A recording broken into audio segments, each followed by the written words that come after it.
Parte de la agenda que se desarrolla allí en el Encuentro Latinoamericano Progresista 2016, que culmina este 30, donde se pretende llegar a un pacto ético y también poder derrotar la activación de este Plan Cóndor en nuestra región. Ahí vemos en pleno, de pie, para recibir a la expresidenta de Argentina, Cristina Fernández, quien hace en este momento uso de la palabra. Escuchemos. Señora Presidenta de la Asamblea Nacional del Ecuador, querida compañera Gabriela, a su vicepresidenta también. Este es el año de las mujeres, me parece, ¿eh? Señor Ministro de Defensa, querido compañero Ricardo Patiño, que hemos compartido tantas UNASURes, tantos momentos. Querida compañera canciller de la República Bolivariana de Venezuela, Delcy, muchas gracias por estar aquí acompañándonos.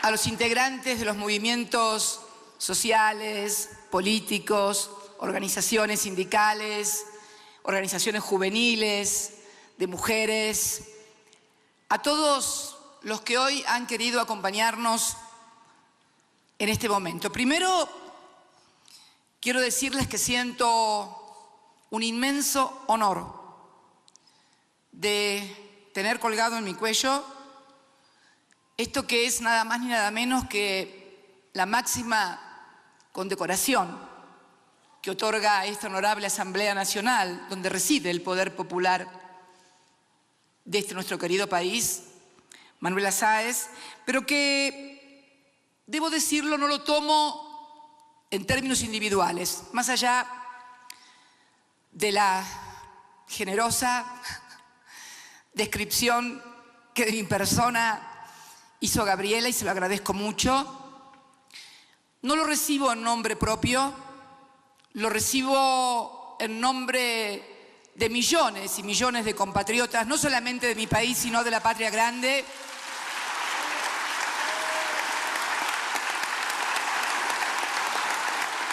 que en este proceso virtuoso, inaugurado por la región durante el siglo XXI, han vuelto a sentirse parte de su país, que por momentos los expulsaba, los negaba y los declaraba invisibles. Y debo decirlo que siento que no me la está entregando únicamente la hermana y querida República del Ecuador. Siento que es un reconocimiento para ese proceso histórico del siglo XXI de lo que yo llamo la patria grande. Esta es una condecoración que siento que la otorga la patria grande. Esa patria grande que Gabriela describió el impacto que tuvo en mi país, en la República Argentina, a partir de la asunción del presidente Kirchner en el año 2003. Siento que hoy aquí también están ellos, está Hugo y están todos los compañeros y compañeras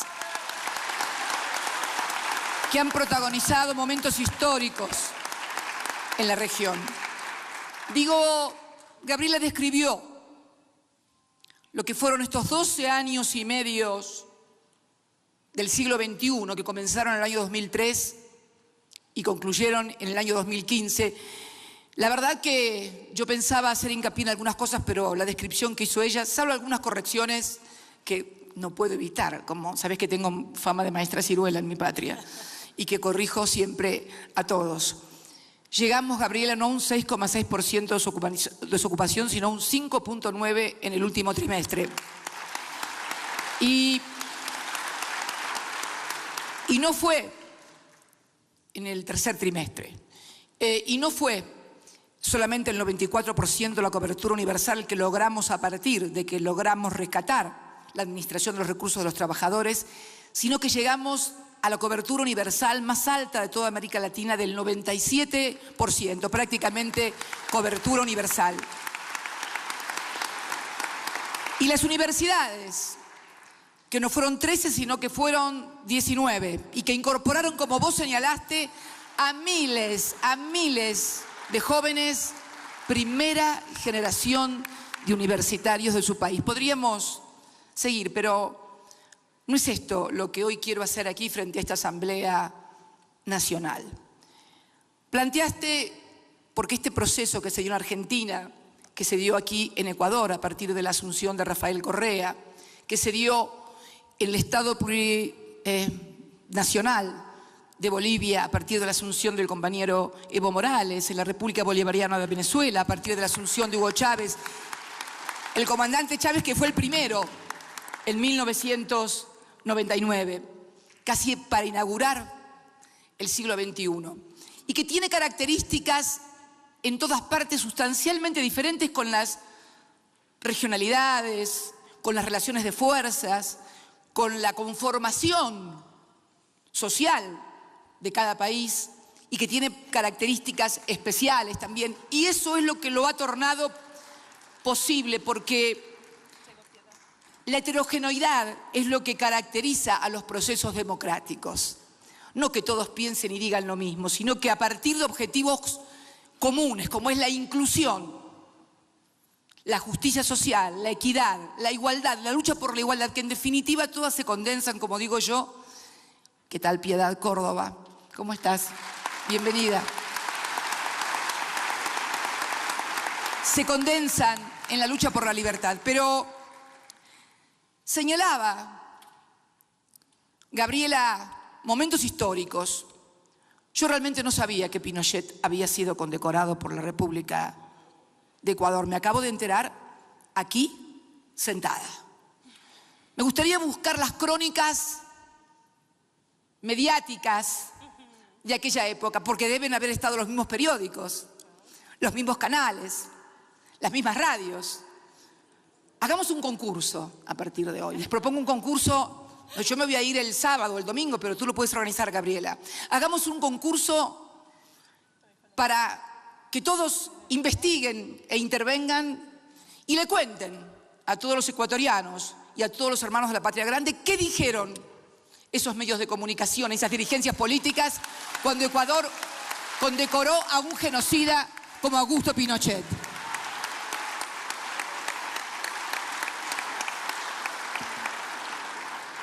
Y esto tiene que ver también con otro recuerdo que traía Gabriela de reconocimiento hacia nuestro país, hacia la figura de mi compañero, que fue cuando nuestro compañero presidente del Ecuador, Rafael Correa, tuvo aquel intento destituyente. Lo recuerdo muy bien, yo estaba en Olivos y no podía hablar por teléfono y comunicarme con él. Finalmente logré comunicarme telefónicamente con él, porque era necesario que el presidente del país que tenía problemas, el UNASUR, fuera el que pidiera la convocatoria a la asamblea y a la reunión de la UNASUR. Y ahí fue cuando pude hablar con Rafael y decir: vamos a convocar a la UNASUR en la ciudad de Buenos Aires. Y así lo hicimos. Y así paramos ese intento destituyente. Como también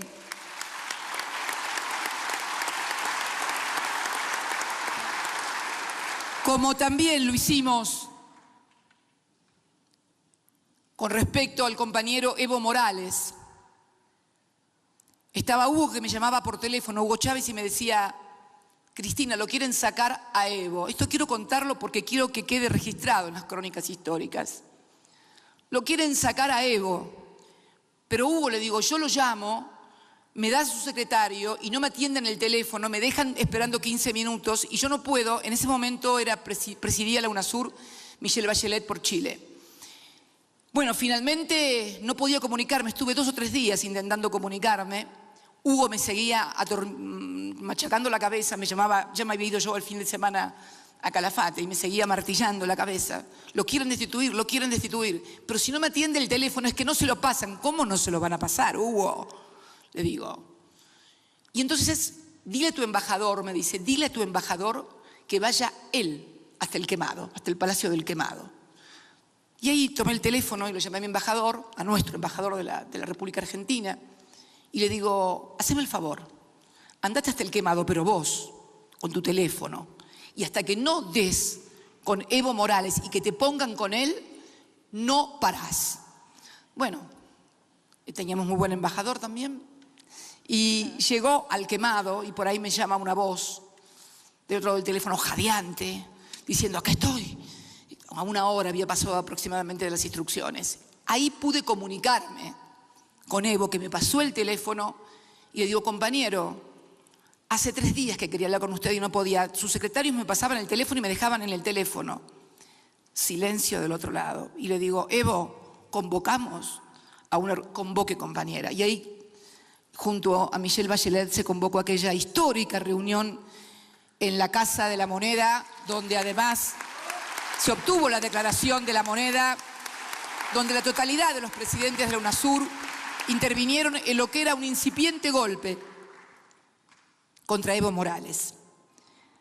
De aquellos tiempos a estos tiempos, señalaba Gabriela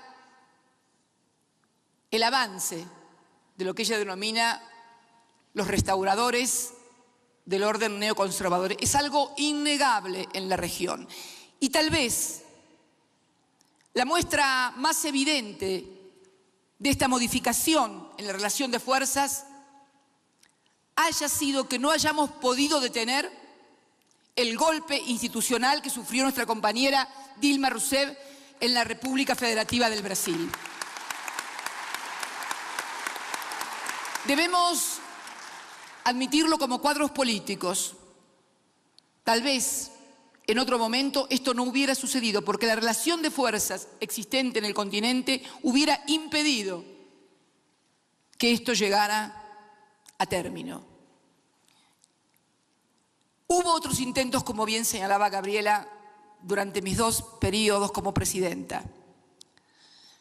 Yo creo que la derecha conservadora y restauradora de los viejos privilegios y de esa América Latina mera exportadora de materias primas, con millones de excluidos, intentó también un final para mí similar al de Dilma. Estoy absolutamente convencida que el proyecto era destituirme para que no pudiéramos terminar nuestros periodos de gobierno en el cual habíamos sido mayoritariamente elegidos y por lo tanto tener un relato mediático,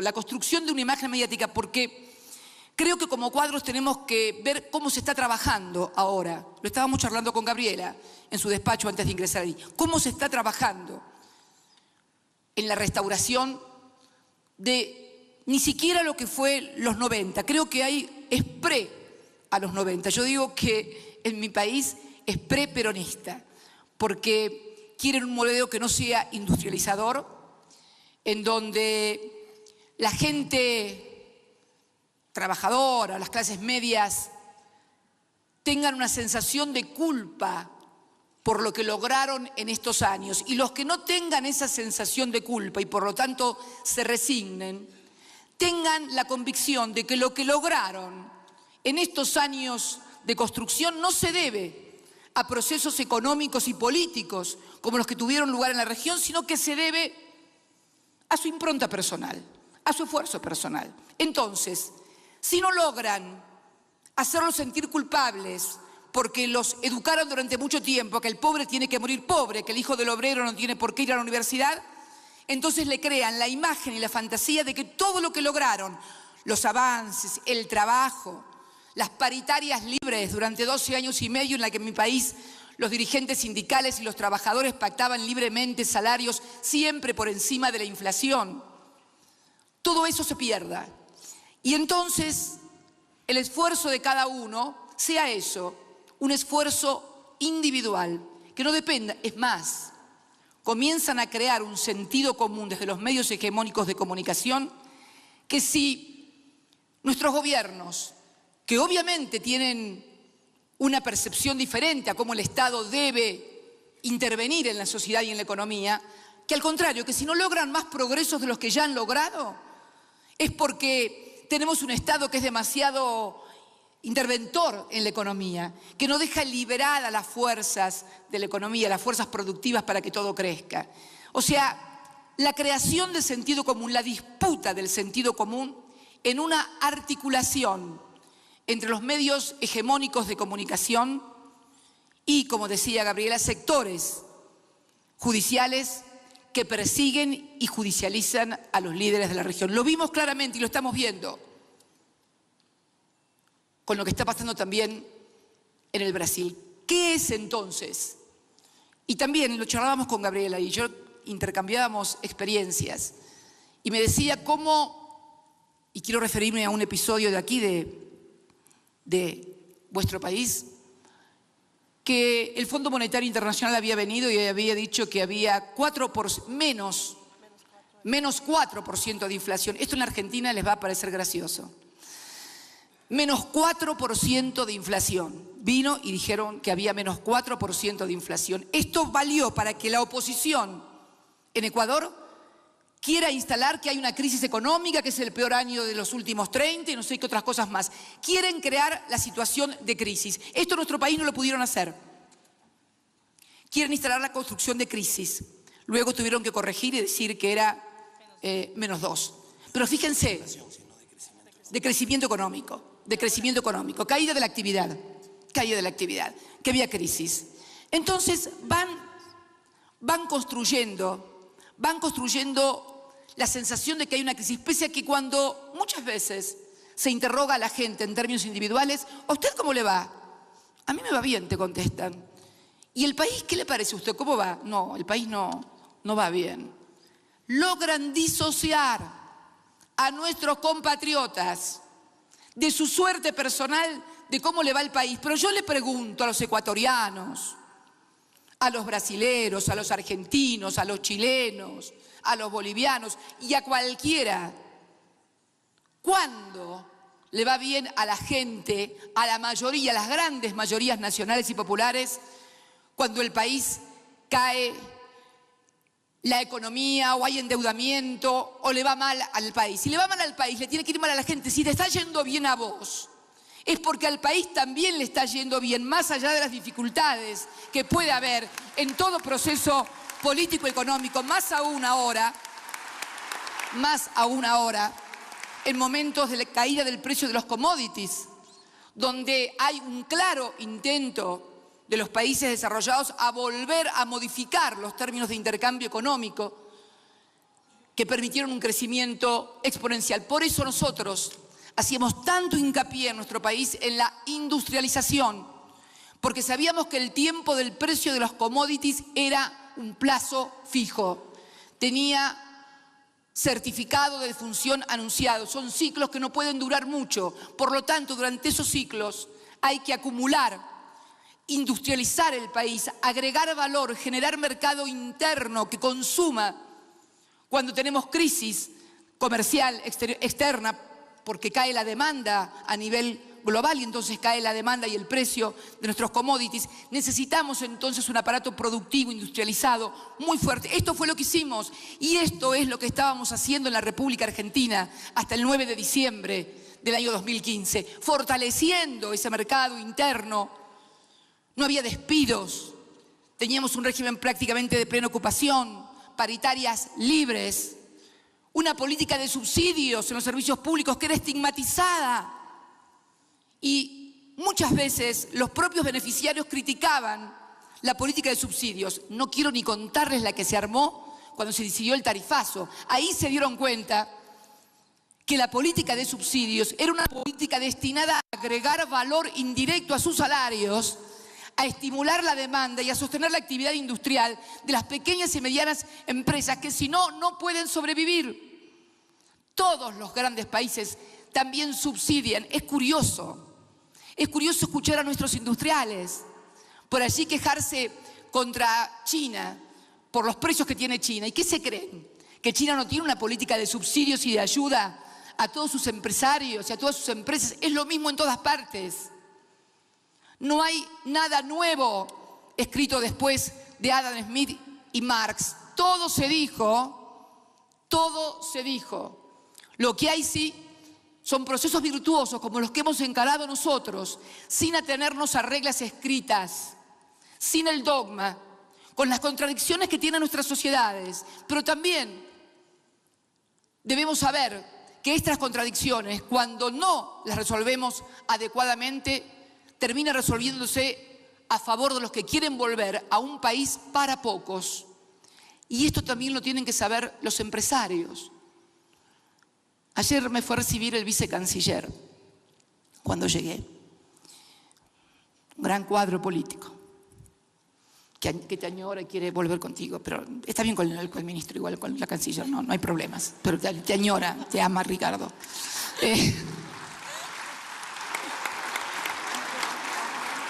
Y me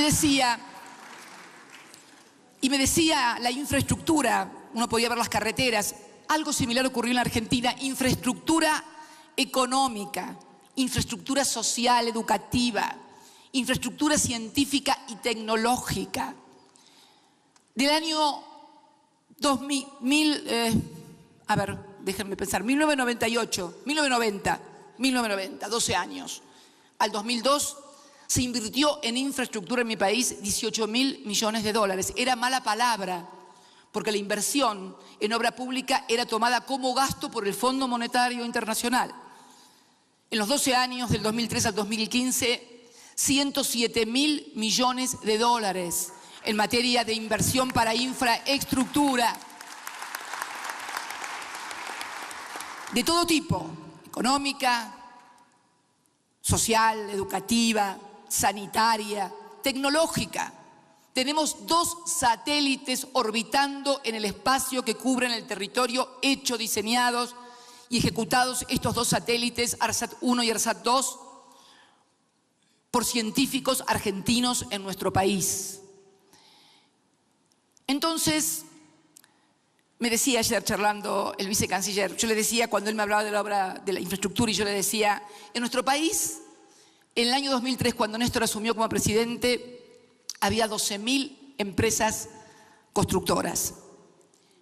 En el 2015, cuando yo me fui, había, según datos del IERIC, no es una organización gubernamental, 24.000 empresas constructoras. Yo le decía esto y el vicecanciller me decía, pero usted sabe una cosa, acá pasa lo mismo, pero muchas veces los empresarios que se han cansado de ganar dinero durante nuestras gestiones son críticos y quieren otro modelo que es el que después viene y literalmente, y perdonen la expresión, termina reventando todo lo que es la incipiente industria nacional a partir de la apropiación, una vez más, del sentido común. ¿Qué es apropiarse del sentido común?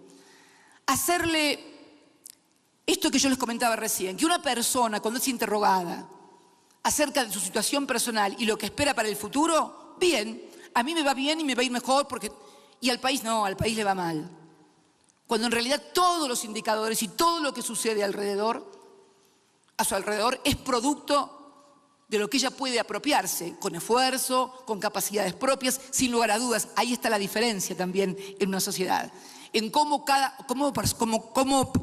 persona, cada empresa aprovecha estos procesos virtuosos donde hacemos del mercado interno y fundamentalmente de una cuestión que viene discutiéndose hace mucho tiempo, que es si primero está la inversión o si primero está la demanda.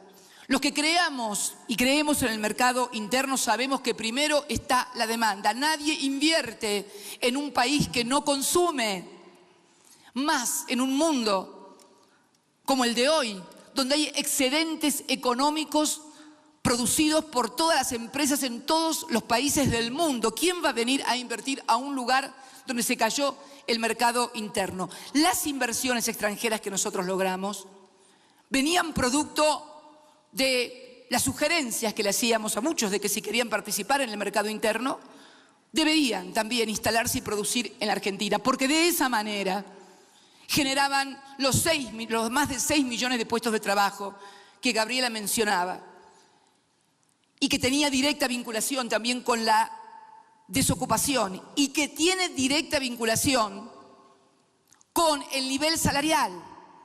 Si no hay baja desocupación, si no hay gran demanda de mano de obra con valor agregado e industrial. Está claro que por más lucha sindical que den los mejores dirigentes sindicales, no van a lograr mejores salarios por una razón muy sencilla.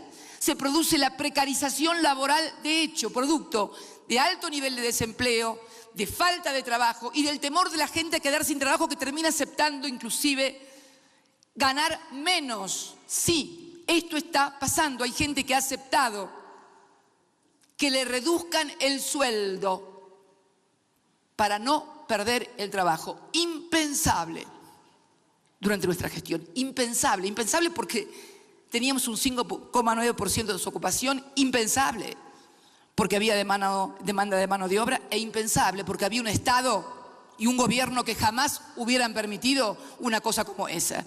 Entonces, creo que el gran desafío es, y creo que el ELAP hoy es un buen ámbito para ello, analizar cuáles son las causas de estos retrocesos. ¿Cuáles son las causas en la modificación de estas relaciones de fuerza? ¿Qué hemos hecho mal los que teníamos que hacer las cosas bien? A ver, no podemos echarle la culpa a la derecha que haga estas cosas, porque eso es. Me parece que tenemos que analizar qué no hemos hecho nosotros para lograr esto. Y lo charlaba con Gabriela porque es una cosa regional.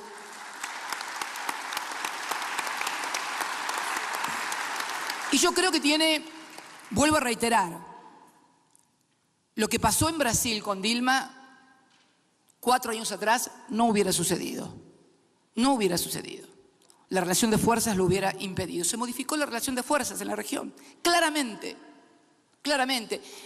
Charlando con Gabriela en su oficina le decía, ¿sabés lo que pasa? Y me comentaba una anécdota que también se las voy a contar porque creo que refleja lo que quiero decir cuando hablo de creación de sentido común.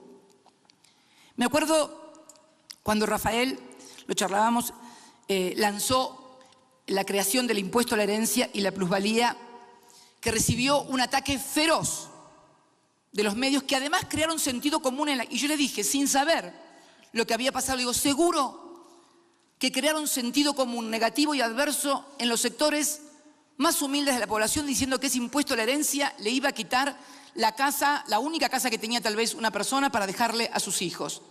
Y no hubo forma de hacerle ver que tal vez la creación de ese impuesto era dirigido a los que mayor patrimonio hereditario tenían y era en beneficio de los más humildes. Pero esto es el fenómeno contemporáneo de lo comunicacional, de las redes sociales, de la articulación en los medios concentrados y hegemónicos de comunicación, que tampoco, y pese a haber aprobado por una mayoría muy diversa en el Parlamento, y debe ser la ley más democrática que se haya tenido en la República Argentina, se discutió en asambleas a lo largo y a lo ancho de todo el país, no logramos ponerla nunca en su totalidad en marcha en lo que hace a los medios concentrados de comunicación. Esa fue una batalla perdida que tuvo gran impacto también en lo posterior. Pero refiriéndome a los compañeros de la región, nosotros tuvimos una gran integración política. Pese, como decía Hugo, que éramos, o el propio Evo, me acuerdo en la asunción de Evo, yo no fui, pero fue Néstor, y Evo en su primera asunción en La Paz dice que, bueno, que la región estaba cambiando porque había un militar en Venezuela, un obrero en Brasil, una mujer en Chile. A Néstor le dijo, creo que era un intelectual, le dijo, creo que y le dijo el gran loro blanco, lo llamaba Evo a Néstor, porque los dos tienen un nariz muy grande, nada más que Evo es pueblo originario y Kirchner más europeo, no debe haber en este continente. Entonces, digo, teníamos una gran integración política, pero no tuvimos una integración comunicacional, ni tuvimos una integración económica. Integración comunicacional, ¿a qué me refiero? No articulamos lo que estaba pasando en cada uno de nuestros países, porque lo que dicen los sectores conservadores, restauradores aquí es exactamente lo mismo que dicen en todos los otros países. Cuando uno veía los carteles agraviantes y sexistas contra Dilma Rousseff, eran los mismos carteles agraviantes y sexistas que se paseaban en las movilizaciones de Buenos Aires. Es más, logramos a través de unas fotos mirar que había gente que se trasladaba de la Argentina a Brasil a participar en las marchas de Fora Dilma y participaban en la Fuera Cristina en la Argentina. En Brasil, por distintas circunstancias, pudieron avanzar. En la Argentina no lo hicieron. Tuvieron que aguantarme hasta el 9 de diciembre, hasta el último día gobernando. Pero a partir de eso y de que no pudieron construir lo que construyeron en Brasil, se dedicaron a construir y articular desprestigio, descalificación, agravio entre medios de comunicación, entre un sector del Poder Judicial. Y como no pudieron plantear una crisis, en enero plantean escenarios post-crisis, a casi 10 meses después de haber devaluado, tarifazo, despidos, salarios a la baja, desmantelamiento de todos los programas sociales, desde Conectar Igualdad, como el que vos habías mencionado, pasando por las cooperativas de trabajo, por todo lo que era un entramado social destinado a sostener a los sectores más vulnerables, a los cuales no habíamos podido llegar, porque esta es otra limitación también. El proceso de industrialización, para que finalmente termine incorporando a toda la población, necesita no 12 años, necesita décadas y décadas. ¿Por qué? Porque durante los periodos más grandes, más largos, la gente no tenía trabajo, no podía estudiar, no se capacitaba, no se invertía en el país, con lo cual es necesario que estos procesos virtuosos tengan duración en el tiempo, no en los dirigentes, pero sí en las políticas, que estas políticas puedan ser consecuentes en el tiempo. ¿Por qué? Porque los jóvenes que se incorporaron como obreros durante mi gestión y que seguramente recién ahora están conociendo el problema de discutir el salario, de que el salario no les alcanza, de que no llegan a fin de mes y de otras cosas, no conocían lo de antes porque no vivieron en la Argentina de la desocupación, vivieron en la Argentina del pleno empleo. Un trabajador, por ejemplo, que se incorporó al mundo productivo de 27, 28 años, no vivió esa Argentina. Los jóvenes cuyos padres ahora porque tienen trabajo pueden ir a la universidad, no vivió la época en que los profesionales en mi país terminaban manejando un taxi porque no tenían profesión como arquitectos, como médicos, o se terminaban yendo del país como muchísimos científicos. Entonces, todos esos procesos necesitan para llegar a toda la población mucho tiempo. La industrialización tiene que tener... ¿Ustedes qué se creen? ¿Que cómo fue, por ejemplo, o cómo es en China, donde todos los años van incorporando entre 30 o 40 millones de personas? Una Argentina, en un país de 1.400, y todavía tienen una porción considerable de su población, nada menos que la República Popular de China, hoy el líder, el gigante económico del mundo, todavía tiene amplios segmentos de la población que no han podido sacar o retirar todavía de las zonas rurales porque tienen planificación a muy largo tiempo. Y esto es lo que necesitaba nuestra América del Sur. Mayor integración económica también. Cuando uno mira la economía del Mercosur, observa que el 80% del intercambio comercial es fuera de la zona y solamente no llega al 20% el comercio intrazona. Y nos encontramos entonces que de repente en Ecuador, en Bolivia, en Argentina compramos cosas a otros países que pueden provenir de los propios países que integran la región. No hemos tenido. ¿Pero por qué? Porque también muchas veces hay líneas de crédito que solamente son canalizadas hacia determinados países que obviamente colocan sus productos a partir de una línea de financiamiento crediticio. No hemos podido construir el Banco del Sur, que era la gran apuesta que la región tenía para lograr esta permanencia de las políticas. Nos faltó también la comunicación de saber cómo se articulan, porque, a ver, tampoco le adjudiquemos a los sectores neoconservadores locales tantas ideas. No, de ningún modo. Están armados, articulados, tienen un cassette que viene de otra parte. Simplemente los articulan desde alguna embajada o de algún sector para que funcionen armónicamente en toda la región y tengan el mismo discurso en toda la región. Entonces, lo que Rafael Correa denomina el Plan Cóndor o el Plan Restaurador, que me gusta mucho como lo ha denominado, yo lo denomino el plan de siempre, el que tuvieron en los 200 años de historia y que, salvo determinados periodos siempre mucho más breves que los otros, logramos quebrar.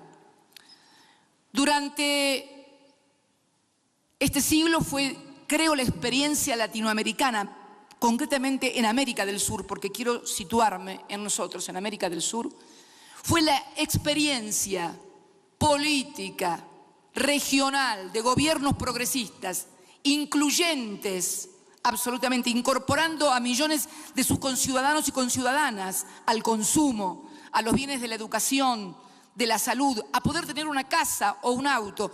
Nunca hubo un periodo tan largo y además donde el mismo fenómeno se producía también en los otros países. Y cada uno con sus modalidades, porque todos partían de lugares diferentes. Ninguno partía del mismo lugar, ni ninguno partía tampoco con los mismos grupos sociales, ni con los mismos sectores sociales. Entiéndanme, cada uno con sus particularidades, pero cada uno con sus particularidades lograron incorporar a millones de suramericanos a la vida digna o a la vida. Porque en definitiva, si tengo que vivir sin poder tener mi casa, un auto, o que mi hijo, si no quiere ser obrero como yo, pueda tener derecho a la universidad, no es ningún lujo. Es el mínimo derecho que el Estado debe asegurarle a cada uno de sus ciudadanos. Digo entonces que en este siglo XXI ha sido, y en los 200 años, el periodo más homogéneo y más extenso. No sucedió lo mismo en el siglo XX. En el siglo XX, en mi país, salvo el breve interregno de Hipólito Yrigoyen, que fue otra cosa, fue la incorporación del voto, del sufragio universal y obligatorio, gran conquista. Nunca permitan que el voto sea optativo. El voto debe ser obligatorio porque es en defensa de la patria, de la nación y del pueblo.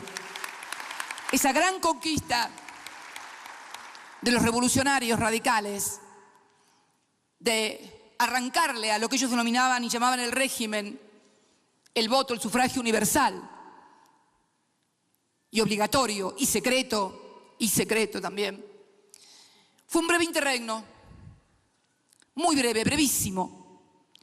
Digamos que en términos de incorporación económica y social, lo distintivo, sin lugar a dudas, en el siglo XX, en nuestro país, lo protagonizaron Perón y Eva Perón desde 1945, tal vez un poco antes, el 43, hasta el golpe del 55.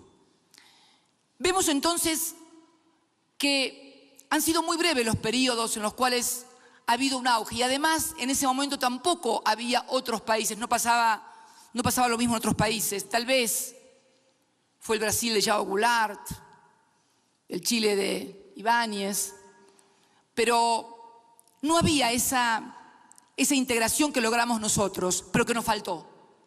Nos faltó en lo político, nos faltó en lo comunicacional. Y cuando lo comunicacional no me refiero, por favor, a los focus groups o a esas o encuestas, o un coaching para ver cómo tengo que hablar o qué tengo que decir. Por Dios, los cuadros políticos no necesitamos de coaching, ni de focus group, ni de esas cosas. Porque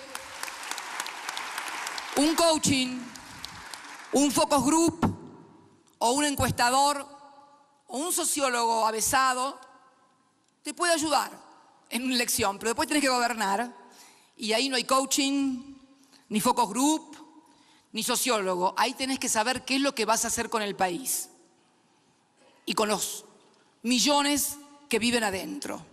Y si crees que podés volver a un país donde solamente vivan bien 5, 6, 7 millones y el resto la ñata contra el vidrio, no hay coaching, no hay focus group, ni sociólogo que te ayude. No sé en qué tiempo, no soy pitoniza, ni pronosticadora, ni nada por el estilo, pero lo que quiero situarme es en un análisis de por qué suceden las cosas que suceden. Además, en un marco global también, donde tenemos que discutir cosas muy importantes. Y quiero finalizar con esto, porque Gabriela hizo mención a nuestra lucha contra los paraísos fiscales, contra los fondos buitres, hizo mención a esa histórica votación de la resolución marco para una legislación global en materia de reestructuración de deudas soberanas que obtuvo el voto de 136 países con el inestimable apoyo del G77 más China. No se pudiera haber logrado eso jamás si no hubiéramos trabajado fuertemente en ese grupo. Y Ecuador, querida Gabriela y Ricardo, acaban de ser elegidos por unanimidad para el próximo año, el pasado día viernes, para presidir el G77 más China, que en realidad ya no es...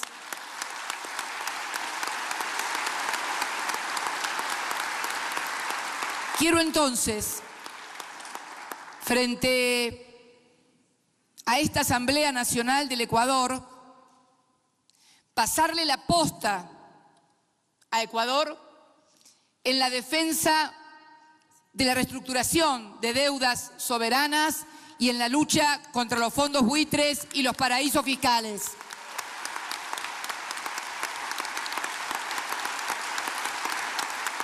Los ciudadanos deben saber. Entiendo que hay una propuesta del gobierno de Ecuador de incorporar a la boleta de elecciones la pregunta a cada ecuatoriano, a cada ecuatoriana, si un candidato que tiene cuentas o fondos en paraísos fiscales puede presidir la República sin, se imaginan lo que pienso, pero sin querer inmiscuirme en cuestiones internas. Yo quiero decirles a cada ecuatoriano y a cada ecuatoriana que cada peso que alguien tiene en un paraíso fiscal es un peso, un dólar o como quieran llamarlo, que le sacaron a la educación, a la salud, a la infraestructura, a la vivienda y a los derechos de cada uno de los ecuatorianos y ecuatorianas que viven acá, porque,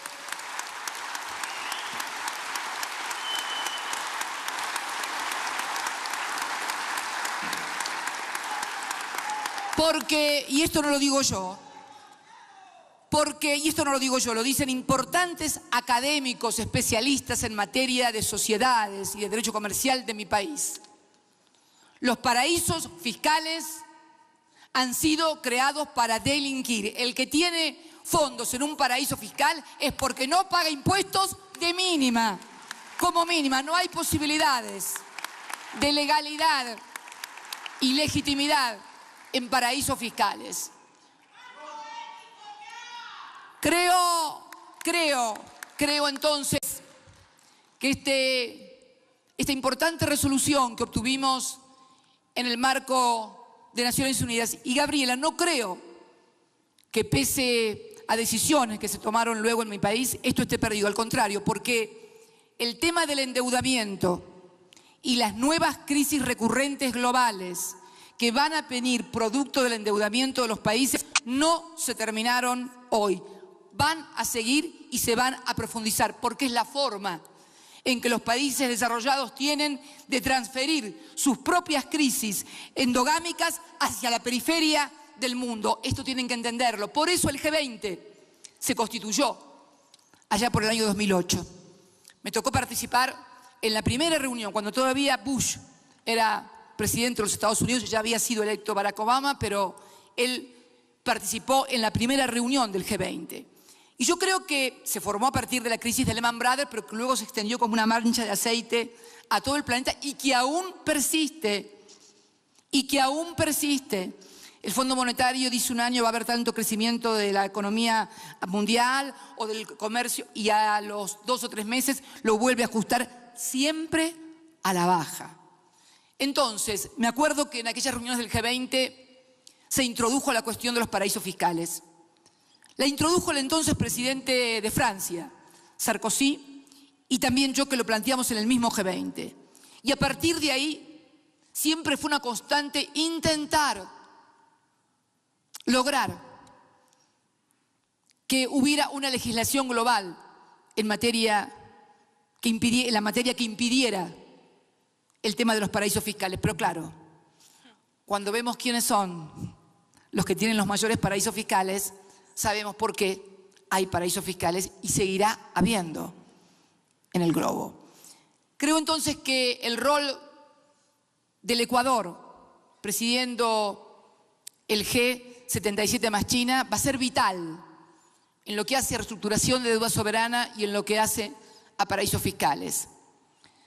Esta crisis que no se termina de ir, que empezó en el año 2008 y que se va a seguir profundizando, porque es una crisis que se repite también hoy ya en los países centrales con la concentración del ingreso.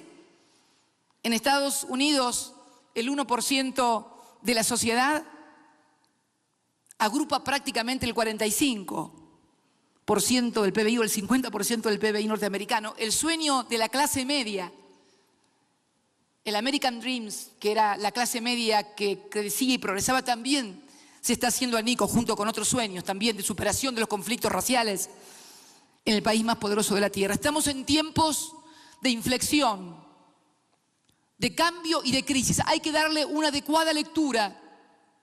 Saber que esto no se resuelve solamente en periodos electorales, como nunca se ha resuelto en periodos electorales, sino que se resuelve en periodos históricos.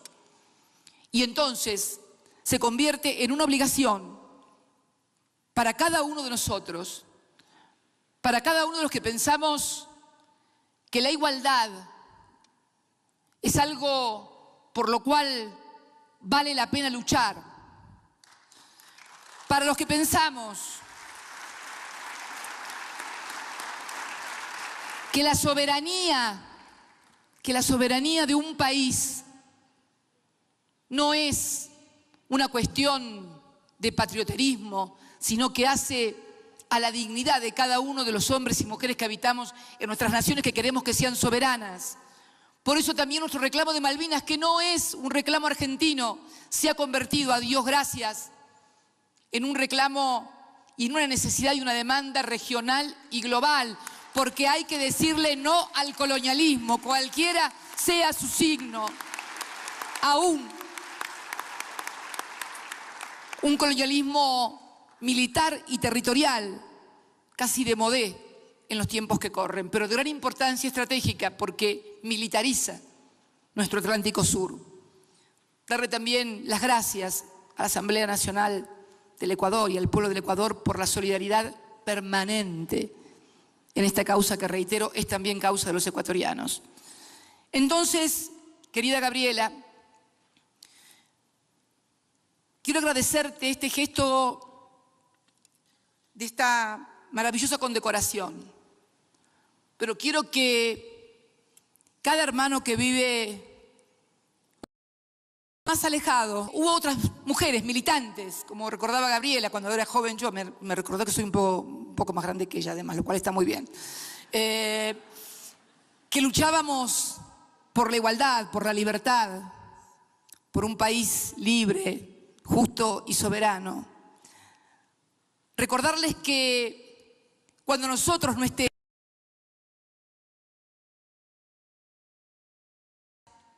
otras Cristinas distintos lenguajes, tal vez no sean iguales a nosotras, pero que la semilla que plantaron San Martín, Bolívar, Belgrano, no fueron tiradas al viento. Florecen, germinan con todas las dificultades que le ponen cuando nos someten a sequía, cuando nos ponen trabas, cuando nos impiden, pero que siempre, porque están en la esencia del ser humano, están en la esencia de la condición humana. Lo que nosotros queremos, lo que nosotros pedimos, que es igualdad de oportunidades, libertad para expresarnos, una economía que permita progresar a los pueblos, es lo que piden millones y seguirán pidiendo millones siempre. Que podrá haber momentos más o menos felices en esa larga lucha, pero que tenemos que saber que hay millones dispuestos a tomar la posta, tomar la bandera y, como decía Gabriela, llevarla a la victoria. Muchas gracias por todo, a todos y a todas.